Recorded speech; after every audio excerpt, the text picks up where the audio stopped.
बिहार में फिर से एक बार बंगले को लेकर के सियासी घमासान शुरू हो चुका है। पूर्व मुख्यमंत्री राबड़ी देवी जो 2 दशक से 10 सर्कुलर आवास में रह रही, अब यही आवास जो है बिहार के राजनीति का अखाड़ा बन चुका है। यानी कई बार नोटिस दिया गया, अब फिर से एक बार भवन निर्माण विभाग ने चिट्ठी जारी किया आवास खाली करने को लेकर के।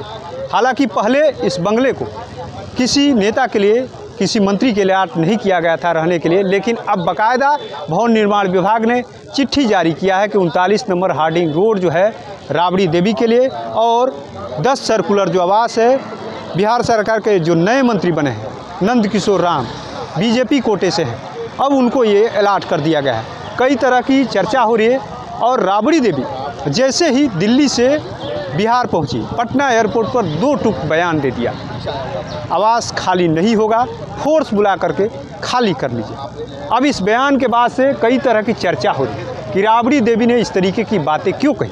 आखिर में फोर्स के सामने खाली करने की जो बात कहा, क्या अंदेशा लगाया जा सकता है। आरजेडी ने कई तर्क दिया है कि आखिर में पूर्व मुख्यमंत्री हैं, संयुक्त बिहार की मुख्यमंत्री रही है, कैबिनेट प्रताप दर्जा जो है मंत्री का है, और ऐसे में एक मंत्री का आवास खाली करा करके मंत्री को अलॉट करना किस तरीके की राजनीतिक संकेत देना चाहती है जेडीयू और बीजेपी। एक तरीके से कहे तो लगातार अपमान की बातें हो रही है कि राजद की जो नेता है पूर्व मुख्यमंत्री राबड़ी देवी को अपमानित करने की कोशिश की जा रही है। कई तरह की चर्चा हो रही। इसी बीच सचिवालय एसडीपीओ अन्नू कुमार खुद पहुंची हुई थी राबड़ी देवी से मुलाकात करने के लिए। अंदर में क्या बातें हुई अभी तक जो है मुलाकात को लेकर के स्पष्ट नहीं हो पाया है, लेकिन कहीं ना कहीं बंगले को लेकर के माना जा रहा है कि अंदर में बातें हुई है कि कब तक खाली करने की बातें हुई है, कि कब खाली करना है, कब नहीं खाली करना है, तरह तमाम जो चर्चा हुई है। लेकिन कहीं ना कहीं कहे तो बिहार में बंगले को लेकर के अब फिर से राजनीतिक घमासान शुरू हो गया।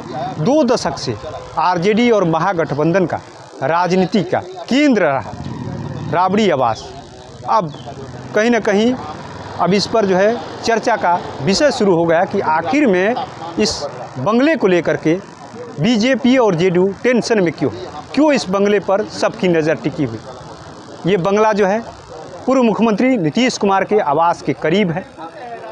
कई तरह की राजनीतिक गलियारों में चर्चा भी है कि आने वाले समय में अगर बीजेपी और जेडीयू में मनमुटाव हुआ तो इसका फ़ायदा आरजेडी को मिल सकता है। लेकिन अब इस बंगले को लेकर के किसकी नज़र है।